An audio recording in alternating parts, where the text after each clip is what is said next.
So hello, and before you ask, no, this does not count as the Go video today. This is going to be accompanying the Tsuji video coming out today. But I wanted to go over something I discovered, and that is YouTube analytics. And I've known about analytics for a time, just haven't really been up to date on how to really use that and how to take the knowledge and take the statistics from there and figure out what's working, what's not, and use that as some sort of feedback to improve and figure out what I need to do moving forward. So anyways, we'll shrink the camera here and move it to the side.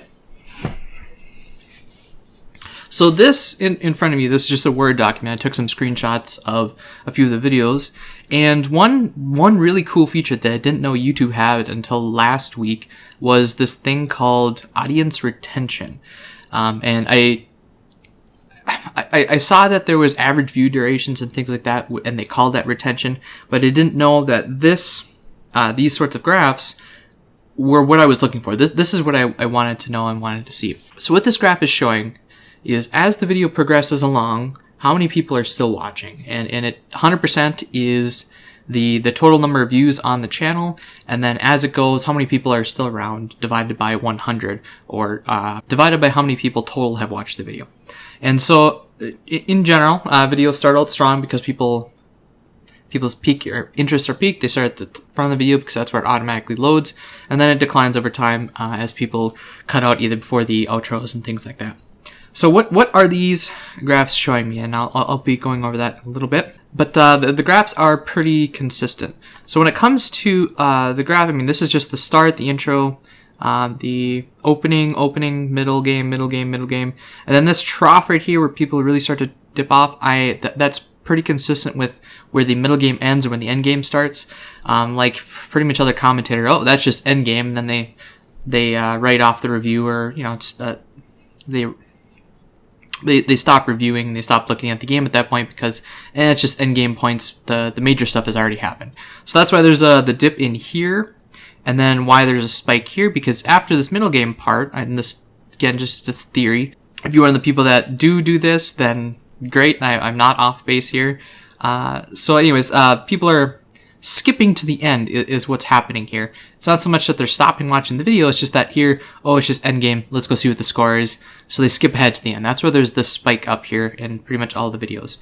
Now what happens after that is a huge spike down. And again, this is fairly consistent with all of the videos.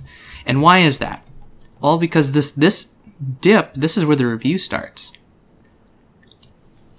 And what this is telling me is that virtually nobody is watching the reviews. I mean, like here, this got down to what, 1%. So if there's, he said, 50 views, that means one person stayed to watch the rest of the thing. So virtually nobody is watching the reviews, and I think that also has an unfortunate effect, because that also means nobody's watching the outro and nobody's doing the outro problems, as well as towards the end of the video, sometimes I might have some sort of announcement or maybe some summarizing things about what I plan to do the next week as far as video-wise goes. And if you're one of the ones that drop off right before the review goes, you're missing that. And I didn't realize that was happening until I went back and looked at the statistics here. Which means that if I have any sort of if I have any sort of announcements like that, I need to do it on the front end of the video where people are still around and able to actually hear it, rather than towards the end. But ultimately, this means I think I'm going to be taking a break from reviews. Now, I'm still going to be doing the reviews on my own time, of course, otherwise I can't really improve that well. But I will not be recording them. And so what this means is I am going to be taking a break from doing reviews for a while. I don't know if people just aren't interested in reviews, or if my approach is not that great. So until I come up with a new way to do it, then I will come back once I try some new thing in review. Maybe I do a review on my own and I come back and attach an addendum to the end of the video saying, all right, after I reviewed the game, here's some key points that I wanted to point out, and then that's it. Versus right now, to be honest, it's like 30 minutes of rambling, it seems at times. And also, I don't feel like I'm getting that much out of the reviews myself when I do that, because I'm trying to wrap up the video. I'm trying to still be somewhat entertaining as I'm doing that, but also trying to learn as well. And so there's this rushed feeling as I got to be engaging through the whole time. So if I'm just rambling, mumbling, clicking stones, that's not really fun to watch or really interesting to watch. So I myself need to improve a little bit there before I really want to come back and revisit this. There are also other reasons for it, and why I'm actually kind of glad that this is the case, and why I think this may be better for the channel and even the videos in general. First off, the most pertinent one or the most obvious one that comes to mind is the time savings. If I spend 15 to 30 minutes, and sometimes even longer than that, approximately half that time, so 15 minutes of rendering, and then that adds another 15 minutes to upload time as well. So it takes about an hour to record and render and upload 30 minutes worth of review at the end. And again, if it's not that useful and it's not that interesting or worthwhile to watch, then I feel like I'm wasting my time by providing that. When I could easily take that hour and record and edit and upload one of the Tsuji videos. By extension, in a similar fashion, I will be taking closer watch over the next month or so and seeing how many where the drop off is after taking out the reviews. I suspect it'll be a similar thing where after the game's over it just drops off, and if that is the case, then I may also take out the outro problems, because there if you haven't stayed to the end and you don't know what's there, there are life and death problems in the outro. Now they're very, very basic, because I only have, say, 30 seconds to really expose it for like 10 seconds and then 20 seconds as a solution, which means if it's more than 10 moves or there's any sort of variation, I can't play it. So they have to be simple. There might be some unintuitive moves, but for the most part, they're simple. They're really directed at double-digit cues. And the reason I put them there is to get you to the problem a day sort of mindset, where you're just that repetitive, continuous practice and that sort of thing. But with people dropping off right as the game ends, you're not really doing that. So again, it's cat. Oop, you're gonna fall off again, aren't you? Oh, okay, good. Similar thing to the review. They take me about 15 to 20 minutes to set up and get rendered and added to this video. Hi again. Wanna come say hi? You don't know you're on camera, do you? Yeah. Say hi to the camera. Hi. In comparison to a more recent video, inserting a more recent video in there as a sort of link saying, hey, if you like this video, go check out this one. And then I have a link on there. That only takes about 30 seconds to a minute to set up, so that's a lot easier to do. I can do it on the fly, and so it's a lot more efficient to do that. But speaking of efficiency, that's what I'm going for, is efficiency here. What is the most value for my time is what I'm striving to do. If I'm essentially wasting an hour in the review and half an hour on the outro problems, I kind of feel bad that I'm doing that. Oh, and then one other thing too. So, the perfect example is yesterday's game that I uploaded and recorded, edited, uploaded it. It was an hour and a half long, and I rendered it and I started uploading it, but I don't know what was up with the internet, but the upload was really, really long.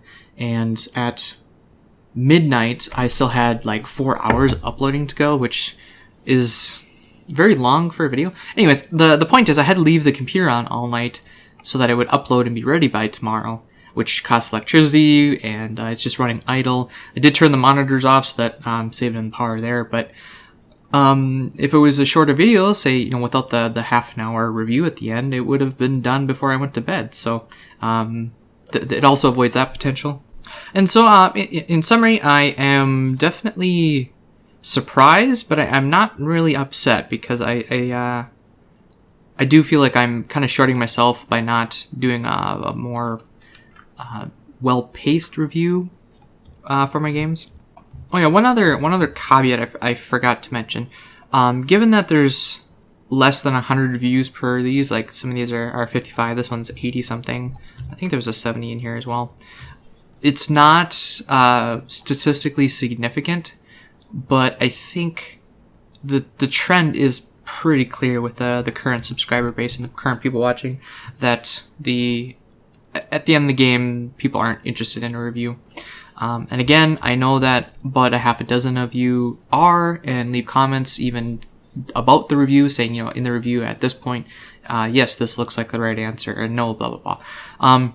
So that is the obvious time savings of not doing reviews, but there's also another subtle consequence that I think will happen.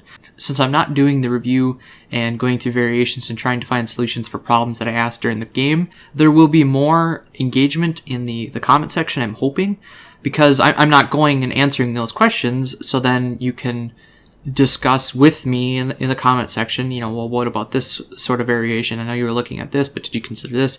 So I think as a natural consequence of not covering the answers in the review, there will be more comments, which will help out the channel as well. The engagement, the likes, the comments, the shares, they're all really important because it prioritizes my videos over others in the searches.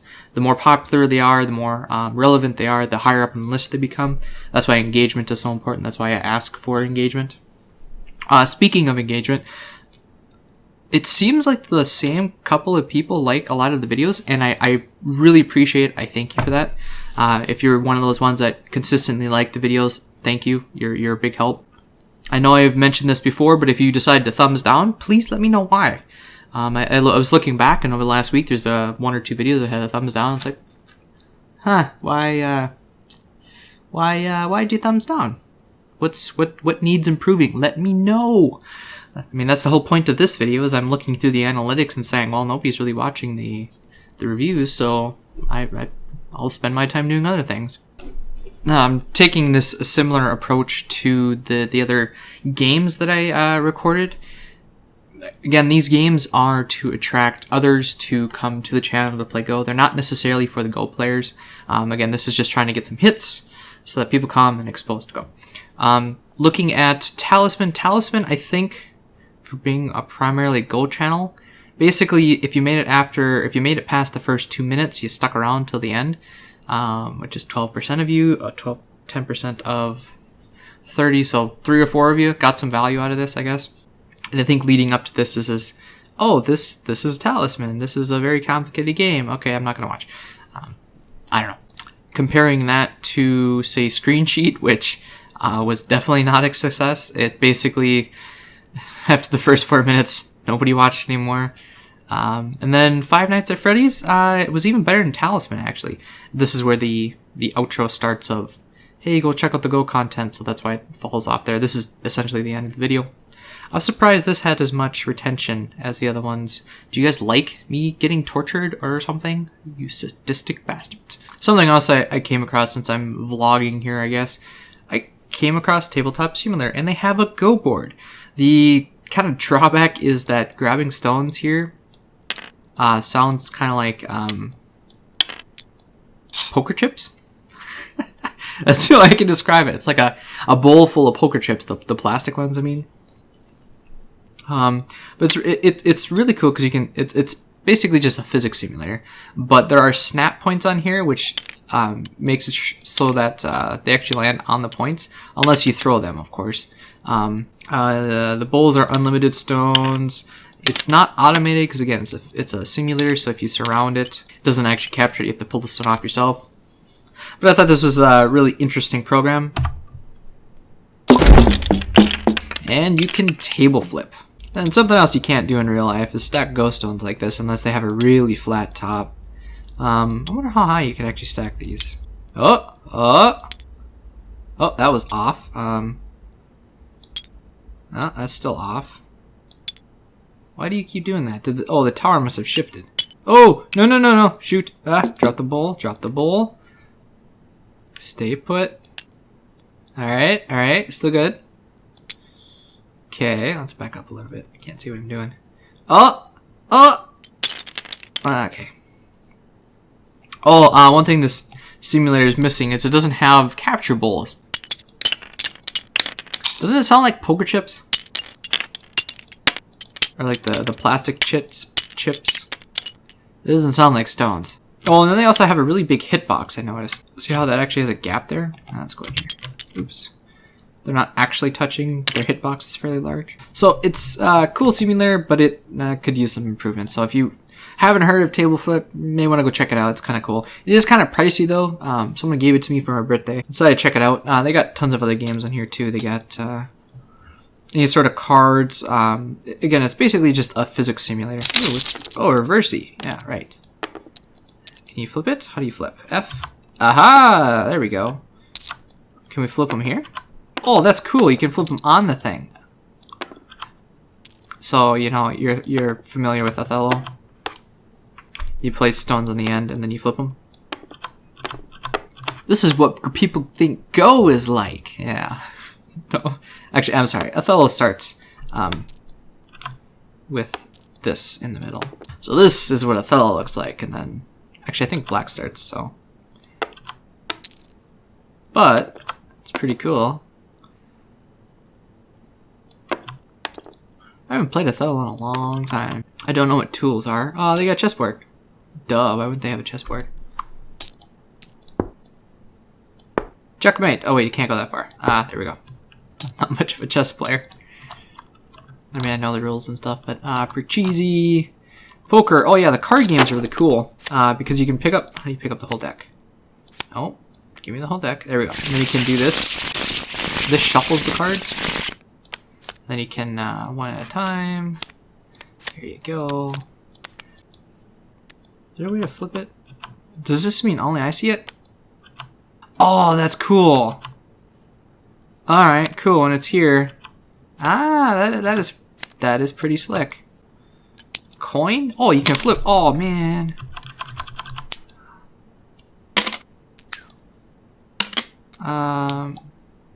Okay. Well, anyway. Alright, call this video here. I had enough messing around with this. So anyways, thank you guys so much for watching. If you guys liked the video, please like it. If you're new around here, subscribe. And if you have any questions, comments, suggestions, or feedback, please feel free to leave them below. Thanks again so much for watching. We'll see you guys in the next video.